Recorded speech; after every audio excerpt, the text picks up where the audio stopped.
Assalamualaikum warahmatullahi wabarakatuh. Halo sobat-sobat BKI semuanya. Jumpa bareng kita pada hari ini. Kita ngobrol santai tapi berbobot. Nah, pada hari ini aku sebagai host bisa dipanggil Nelda. Dan juga sudah hadir narasumber kita yaitu Kak Zulfa. Nah, adapun tema kita hari ini yaitu integrasi Al-Quran terhadap konseling dan juga bagaimana sih aplikasinya terhadap konseling remaja pada zaman sekarang. Ya, betul sekali.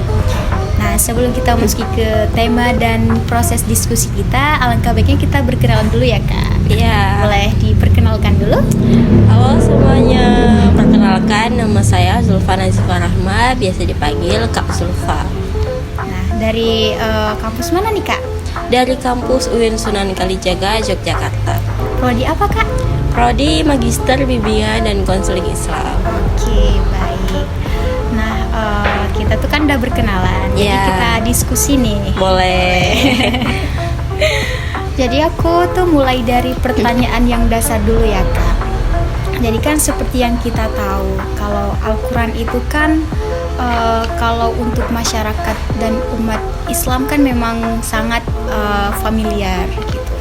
Jadi aku mau tanya, bagaimana sih Al-Quran itu menjadi fondasi utama dalam konseling yang kakak tahu gitu.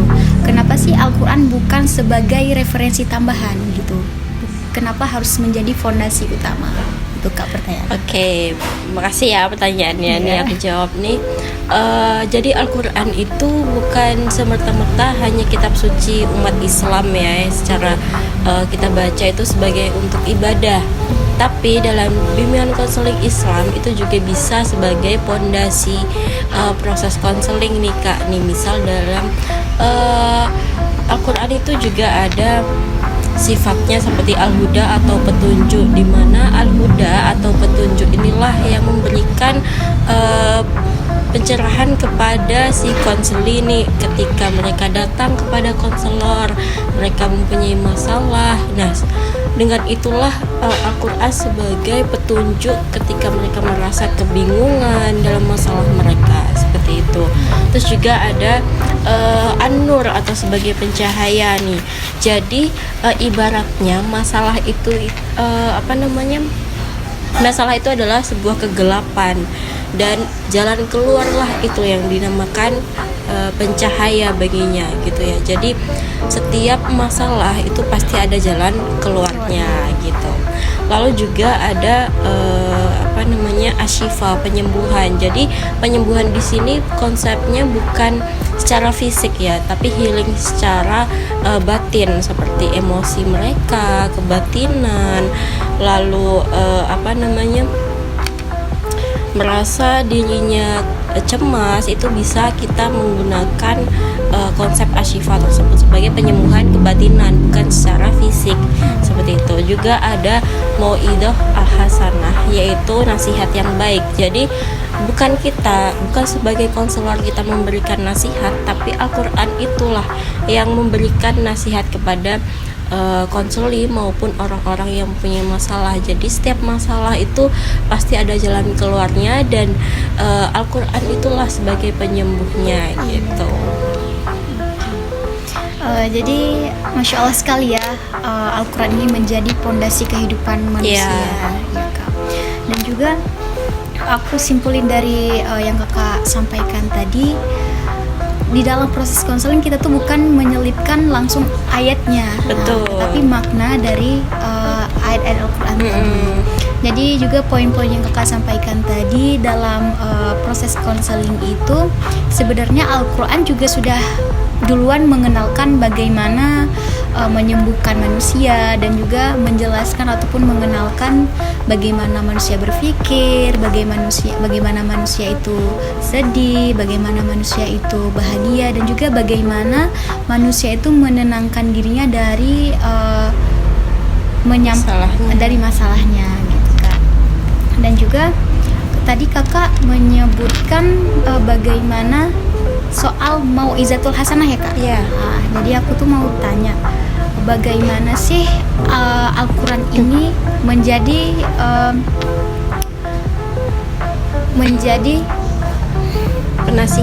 penasihat.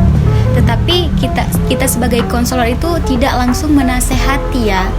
Itu bagaimana Al-Quran itu menyelipkan makna-makna ayat tadi di dalam proses konselingnya, gitu Kak.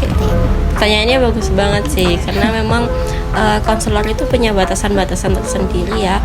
Jadi memang konselor itu tidak boleh menasehati, menggurui ataupun ceramah. Nah, gimana sih kita menerapkan nilai-nilai Al-Quran itu tapi tanpa menasehati atau ceramah gitu? Yang pertama, yang pastinya kita harus memvalidasi perasaan atau emosi si konseli nih. Misal ketika mereka bersedih, kita berikan validasi, it's okay, kamu gak apa-apa bersedih, itu memang wajar. Jadi kita tidak harus dan tidak boleh untuk langsung kita menyuruh si konseli ini untuk bersabar gitu, karena memang itu adalah sebuah nasihat untuknya, dan konseli pun datang pun hanya untuk bercerita dan pengen dapat solusi, bukan untuk disuruh bersabar kayak gitu ya Kak ya. Nah, yang kedua itu kita memberikan nilai seperti kesabaran itu tidak dengan ayatnya. Jadi waktu proses konseling kita tidak bisa nih kasih ayat langsung kepada konseli, karena mereka butuh didengarkan, butuh bercerita, didengarkan, dan ingin mendapatkan solusi yang terbaik yang pastinya. Jadi kita nggak bisa kasih ayat yang meskipun itu ayat berkaitan dengan masalah, tapi nggak bisa kita menyelipkan ayat, kecuali kita tawarkan dulu, ini cerita kamu atau masalah kamu ini ada ayatnya, bisakah jika kamu bersedia saya terangkan ayatnya, nanti saya terangkan. Jika tidak ya tidak usah gitu. Kita menerangkannya secara nilainya, nilai kesabarannya. Jadi nilai kesabarannya itu bukan kayak kamu harus sabar, tapi kita mengulik lagi nih kepada si konselingnya, bagaimana dia menjalani kehidupan dengan masalahnya tersebut. Misal masalahnya dari kemarin sampai hari ini, tanpa dia sadar dia sudah bersabar sama bersyukur kayak gitu. Jadi kita bukan menyuruh dia untuk bersabar, tapi mengingatkannya kembali bahwa dari kemarin sampai sekarang nih secara tidak langsung kamu udah sabar, seperti itu gitu ya. Terus kita juga bisa storytelling Qur'ani nih, tentang kayak misal ceritanya relate dengan kenabian ya, ke cerita salah satu nabi, itu kita juga bisa tawarkan gitu. Jadi kita nggak bisa langsung kayak ini ada cerita tentang nabi saya ceritakan ya, itu tidak, tapi kita tawarkan dulu, apakah kamu bersedia saya ceritakan tentang kisah nabi dan rasul, seperti itu. Jika tidak bersedia, it's okay gitu, itu tidak memaksa gitu ya.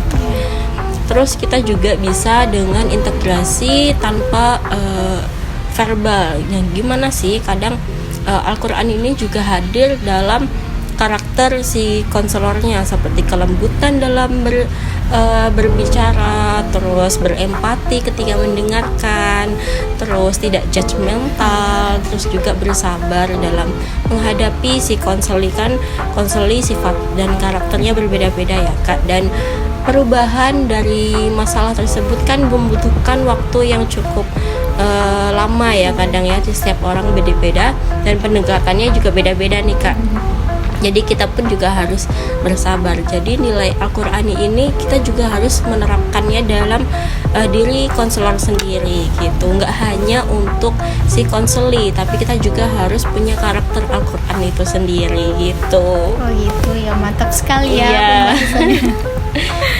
Dan juga dari yang kakak sampaikan tadi, saya tuh menangkap bahwa Al-Quran itu di saat kita mengintegrasikannya ke dalam konseling itu, kita tuh bukan menambahkan ayat, bukan langsung memberikan ayat, tetapi menghidupkan makna-makna ayat tadi. Iya, menghidupkan nilai apa yang terkandung di dalam ayat tersebut gitu. Jadi kita nggak bisa kasih ayat langsung pada konseli, tapi kita memberikan nilai-nilai dari ayat tersebut. Ya, dari yang proses tadi, cara konseling itu kayak nilai dulu baru ayat. Habis itu kita tuh menanyakan dulu apa kemauan klien. Ya, gitu. betul. Dan juga kita bisa menyelipkan kayak storytelling Nabi, yang kisah-kisah dahulu yang relate dengan masalah yang klien alami gitu. Jadi dengan konseling dan juga tahapan-tahapan tadi, konseling itu menjadi kayak curhat dialog yang relate, yang cocok untuk kliennya, bukan menjadi konseling itu bukan penekan ataupun yang membuat klien tertekan. Iya. Gitu ya. Oke. Jadi saya ini mau lanjut pertanyaan nih. Boleh. Jadi kan kita di zaman sekarang kan kita memang dekat dengan yang katanya remaja dan remaja gitu ya Kak. Jadi aku mau tanya nih, kenapa sih remaja ini menjadi kelompok yang cocok untuk kita melakukan pendekatan Quran gitu? Boleh jawab ya Kak? Boleh.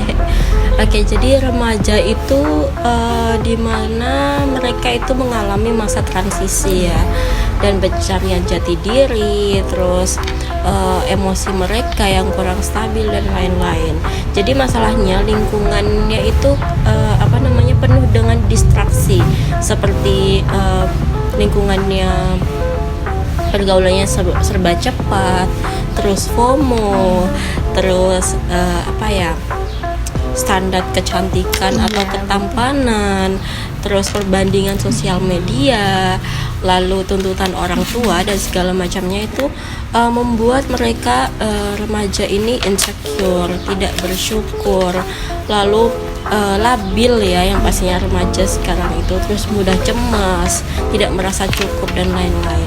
Nah, nilai Al-Quran inilah sebagai kompas moral untuk si remaja tersebut, dan kita pastinya dari awal sudah saya tekankan tidak bisa menerapkan ayat itu kepada si konseli. Nah, gimana sih Kak? Caranya itu ya dengan nilai Al-Quran itu sendiri, seperti jujur, syukur, terus optimis, lalu tanggung jawab, percaya diri. Itulah yang terkandung dalam Al-Quran yang bisa kita terapkan kepada si remaja itu, yang dimana remaja kan labil ya, mereka dalam kehidupannya yang serba kadang tuh FOMO atau ya ada standar gitu ya mereka ya. Ya, apalagi kalau zaman sekarang kan memang mengikuti tren ya. Nah, itulah mengikuti tren, jadi mereka labil ketika memutuskan sebuah memutuskan kehidupan mereka. Oke, mantap sekali ya, menarik sekali ya, karena kita tuh membahas tentang remaja di zaman sekarang ya. Oke. Jadi aku tuh setuju juga sih dengan penjelasan kakak tadi, bahwa konseling ini dan juga Al-Quran itu bukan paksaan terhadap klien, tetapi memang itu juga kayak motivasi untuk diri klien tersebut. Nah, dari penjelasan kakak tadi dan juga di dalam Al-Quran itu sebenarnya sudah ada mengenalkan seperti mana memvalidasi emosi klien, membahas yang relate gitu, dan juga di saat kita melakukan pendekatan terhadap klien itu, kita tuh nggak bisa menghakimi ya, kita tuh nggak menghakimi klien, kita tuh merangkul klien ya, seperti itu ya Kak. Nah, oke, jadi dengan membahas nilai-nilai tadi, gimana sih, ini lanjut pertanyaan ya Kak ya, gimana sih cara konselor itu memasukkan nilai-nilai Qurani terhadap masalah itu yang pas gitu loh. Gimana caranya nilai Islam ini masuk ke dalam masalah-masalah klien supaya dia tuh kayak merasa, oh rupanya nilai ini cocok untuk masalah kliennya gitu Kak. Jadi pemilihan nilai Al-Quran itu bukan tergantung ketertarikan atau kesukaan konselor ya. Misal ayat ini nih aku suka, gak bisa kita kasih ke konseli, tapi kita bisa memberikan nilai Al-Quran itu sesuai dengan kondisi psikologis si konseli gitu. Misalnya kalau kliennya si konselingnya bersedih, kita berikan penguatan.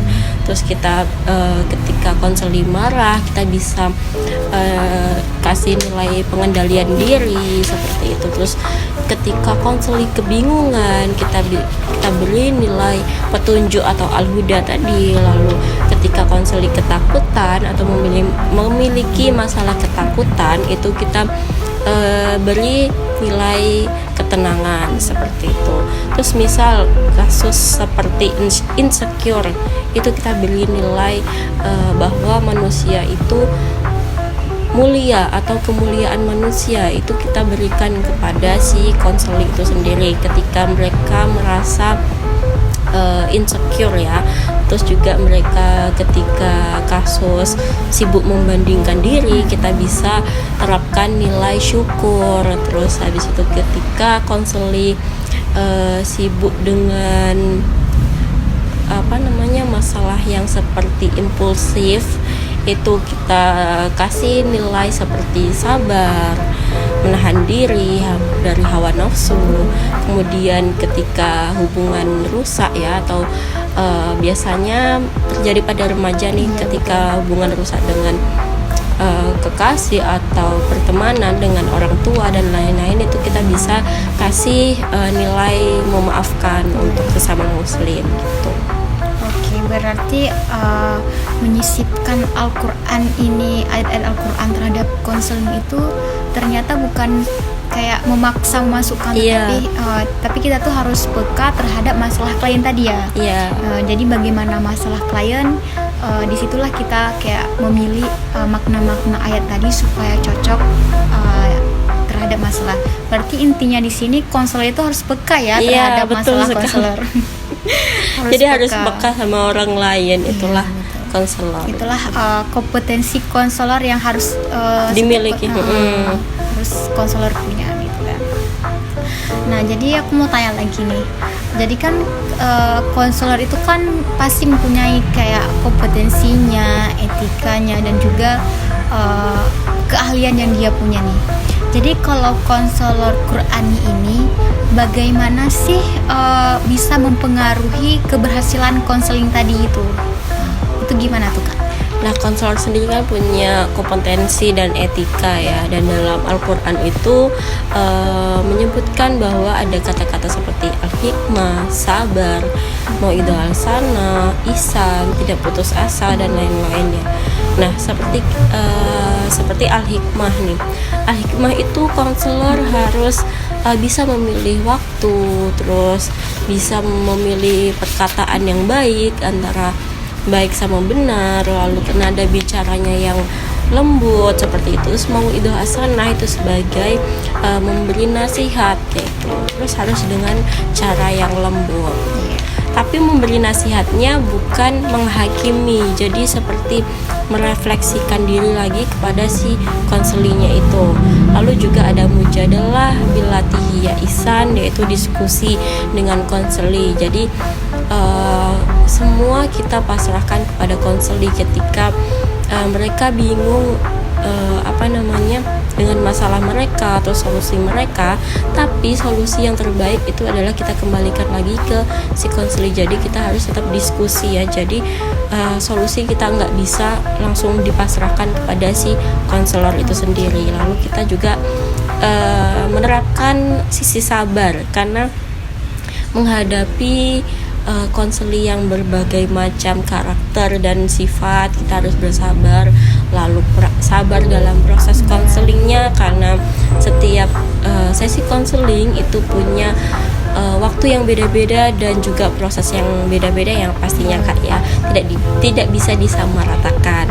Selalu itu dan itu juga tidak bisa kita berpatokan, misal konseling ini harus 6 sesi selesai dan konseling ini harus selesai sesi yang sama, itu tidak bisa. Jadi kita harus bersabar gitu.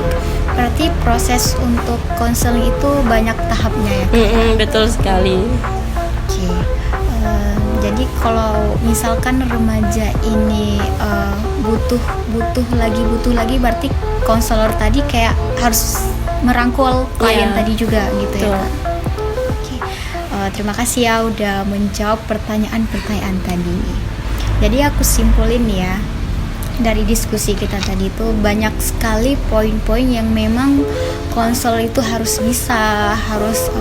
memahami bagaimana caranya itu mengintegrasikan nilai Al-Quran terhadap konseling. Apalagi kalau remaja sekarang seperti yang kakak bilang tadi kan kayak mengikuti tren gitu kan ya. Pasti kalau mengikuti tren itu kan jauh dari kata Islami ya, karena kalau tren pasti kayak masuk dari luar. Iya, modern. Iya, modern. Jadi disitulah kita menyisipkan nilai-nilai Islam tadi kepada remaja-remaja. Jadi poin-poin yang kakak bilang tadi itu aku simpulin seperti bimbingan konseling ini memang harus mempunyai pondasi, dan pondasinya itu Al-Quran. Ya. Dan juga di dalam konseling tadi kita itu harus bisa menyesuaikan makna-makna ayat yang sesuai dengan kebutuhan masalah klien. Dan juga di sini konselor itu harus bisa menghidupkan ataupun kayak membangkitkan motivasi hidup klien dari masalahnya tadi. Ya gitu Kak. Ya, betul sekali. Oke Kak, terima kasih atas diskusi kita hari ini. Next time kita diskusi bareng lagi ya. Ya, semoga percakapan kita, dialog hari ini itu bisa bermanfaat buat teman-teman yang mungkin belum banyak mengetahui kalau Al-Quran itu tidak hanya sebagai kitab suci umat Islam, tapi juga sebagai fondasi psikologis manusia. Karena memang sebelum adanya dunia psikologi atau konseling itu Allah udah menurunkan kitab suci Al-Quran itu ya sebagai solusi dari masalah-masalah gitu kan. Iya, betul, karena sesuatu masalah itu pasti ada jalan keluarnya. Betul. Ya.